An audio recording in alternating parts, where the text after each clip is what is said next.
dosen yang lain juga tahu kalau mungkin Mia dalam menjawab tugas menggunakan AI ya. Tapi itu bukan hal baru sebenarnya. Iya. Dia nggak perlu duit ya toh. Nah, tapi kita harus melihat.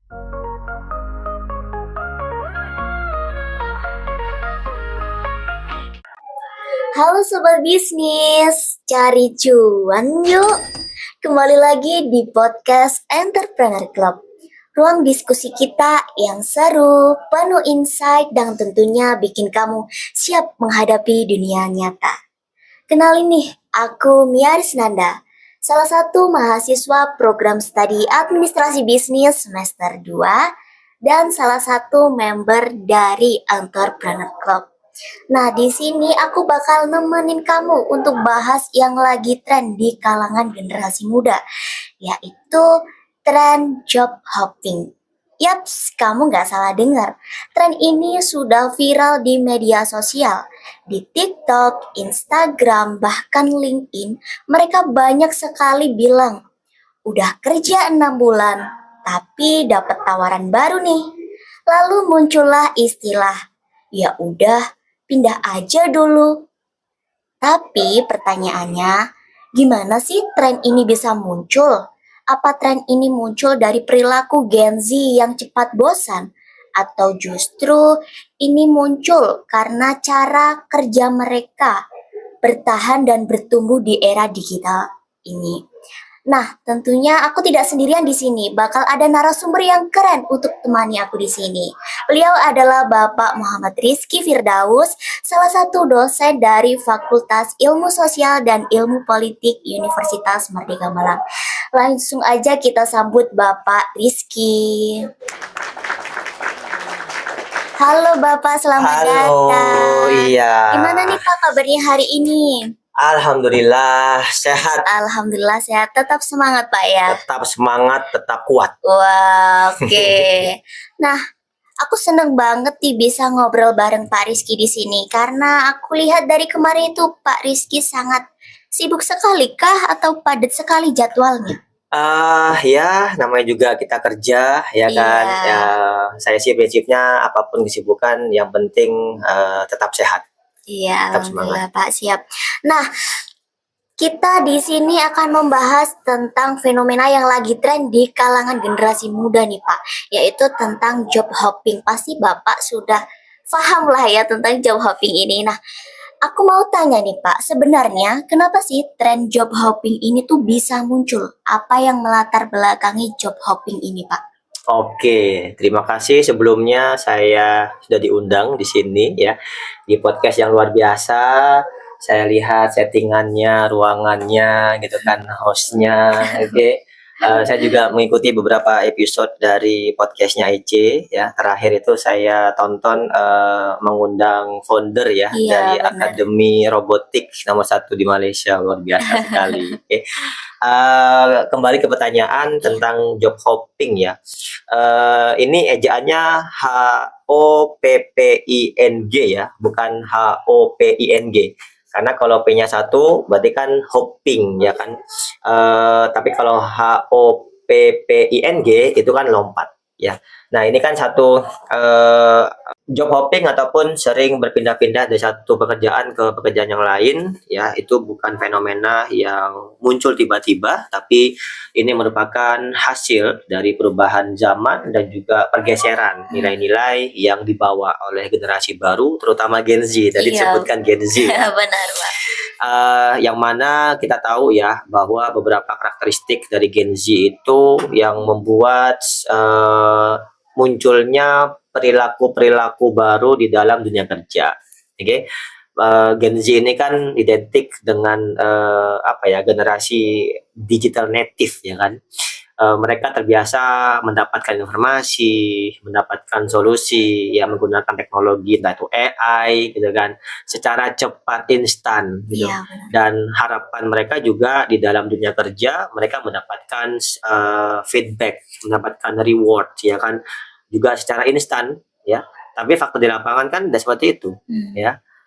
Perusahaan ada kalkulasinya, ada hitung-hitungannya kan gitu. Tidak bisa serta-merta mereka memberikan reward dalam waktu yang singkat dengan karyawan yang baru bekerja 1 tahun, 2 tahun, nggak bisa. Oke.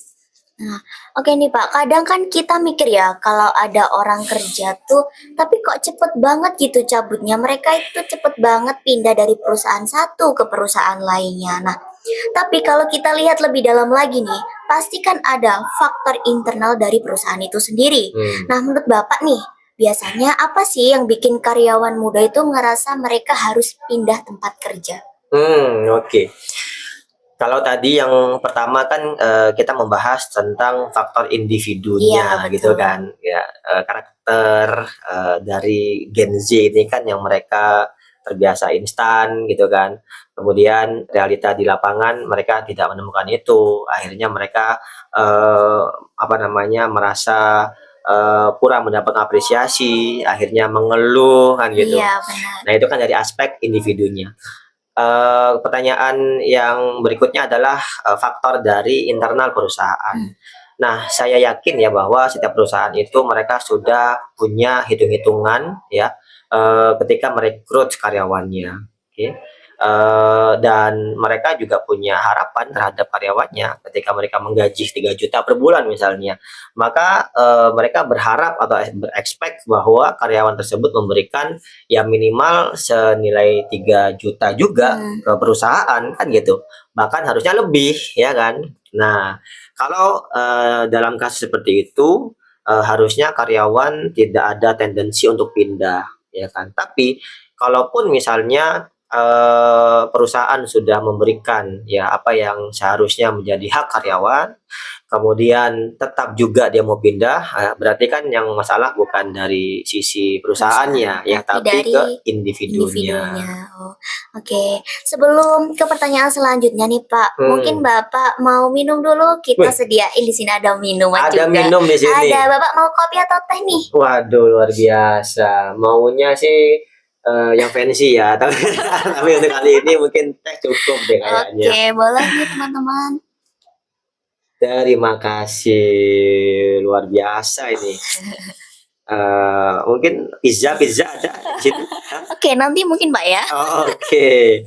Wah, luar biasa. Terima kasih terima kasih. Oke Pak, ke pertanyaan selanjutnya. Nah ini menarik banget nih Pak. Ada banyak suara dari Gen Z yang bilang, kami ini tuh bukan malas, tapi kami hanya ingin mendapatkan pekerjaan yang lebih baik lagi.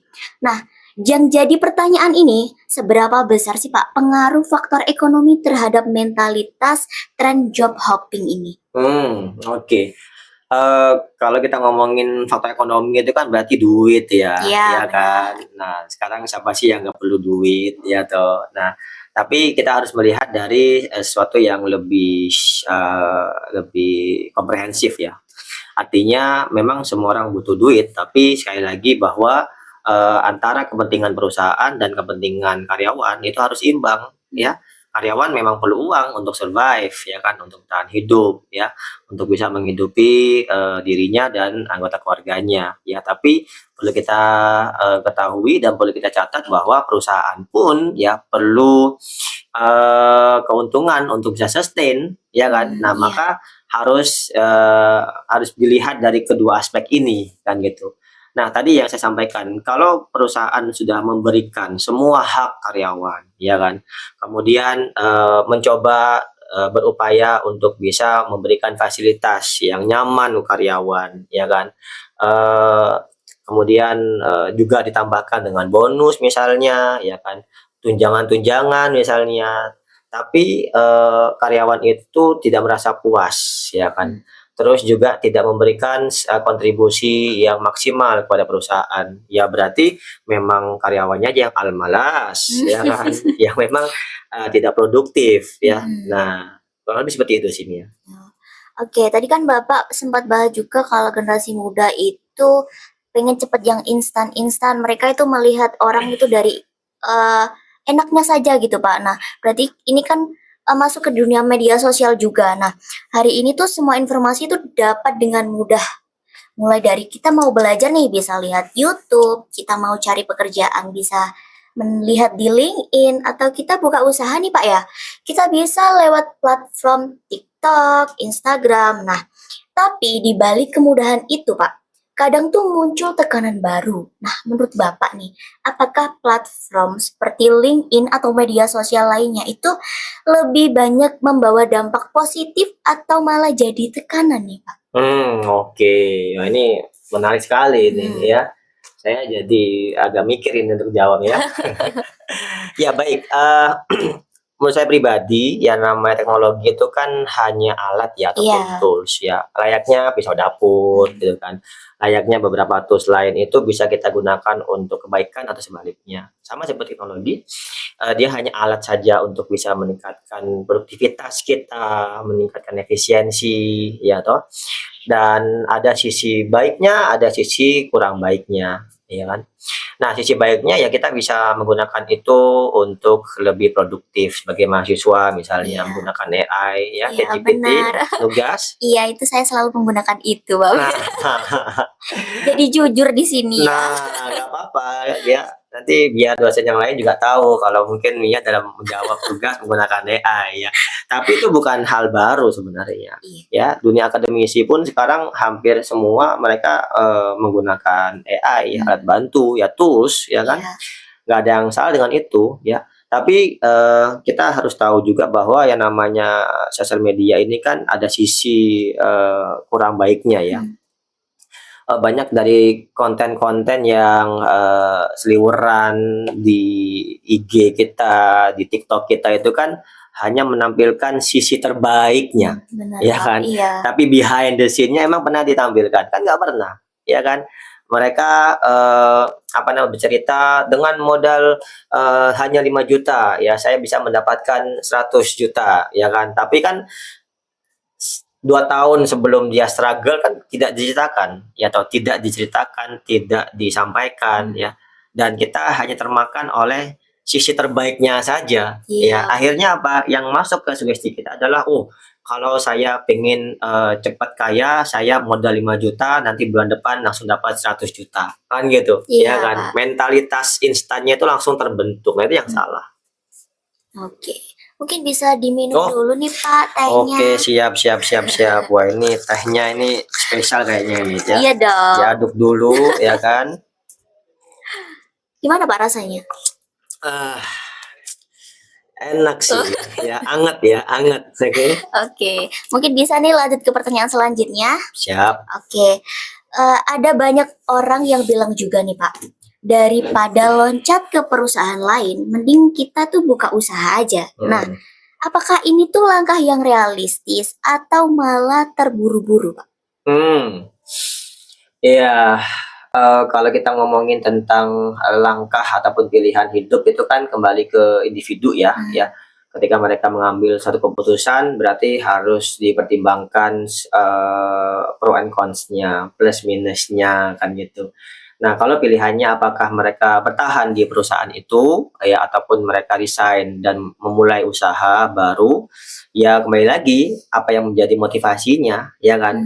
Kalau memang dia merasa bahwa, dia masih punya potensi yang belum dikeluarkan, ya toh, ataupun belum dioptimalkan oleh perusahaan dan dia ingin memberikan kontribusi yang lebih impactful kepada, community, kepada society, maka bagi saya pertimbangan untuk, keluar dari perusahaan itu bisa jadi keputusan yang bijak gitu loh, dengan catatan bahwa, penuh dengan, kalkulasi yang matang, penuh dengan pertimbangan yang matang, bukan FOMO. Oke, Nah, iya sekarang karena sering FOMO ya Pak, ikut-ikutan gitu mereka, tapi hmm, mereka itu nggak tahu sebelumnya gimana, dampaknya mhm, gimana itu belum dipikirkan mungkin Pak ya. betul. Jadi mereka orientasinya itu lebih ke jangka pendek, bukan Oke. jangka panjang, ya kan? Dan banyak juga kita mungkin bisa, menyimak ya beberapa success story orang-orang yang dulu kerja di perusahaan besar gitu kan, gajinya sudah ada yang 3 digit mungkin per bulannya, tapi mereka memilih untuk resign ya. Kemudian, teman-temannya itu pada kayak nyinyir, "Kenapa sih kamu mendingan, eee, lanjut aja di perusahaan itu, kan gede gajinya," gitu. Tapi dia mengatakan bahwa, "Saya, merasa bahwa ada satu sisi dalam hidup saya ini yang belum, dimaksimalkan potensinya. saya ingin saya ingin menghadirkan solusi terhadap permasalahan bangsa ini. Saya ingin membuka lapangan pekerjaan yang lebih luas. Saya juga bisa membantu negara ini untuk mengurangi angka kemiskinan. Nah, itu kan satu tindakan dan pertimbangan yang cukup matang dan mulia ya. Iya. Itu nggak ada masalah gitu loh. Hmm. Tapi kalau misalnya dia pindah kerjaan ataupun resign dan memulai usaha itu karena dapat tekanan dari bos gitu kan.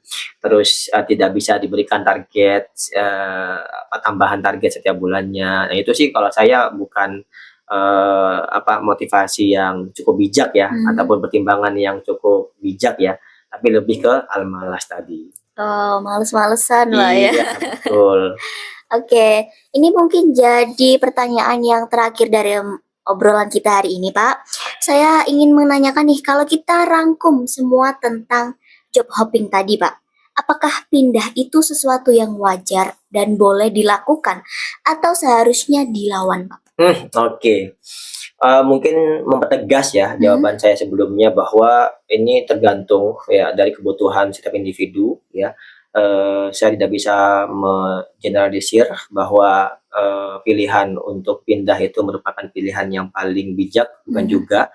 Tergantung ya, kalau misalnya katakan tidak ada tempat lain yang bisa memberikan ya kesejahteraan yang lebih layak ataupun memberikan wadah untuk bisa mengembangkan potensinya lebih optimal ya, maka saya sarankan untuk bertahan saja di perusahaan itu. Kemudian berikan kontribusi Anda ya, jadilah karyawan yang produktif ya kan.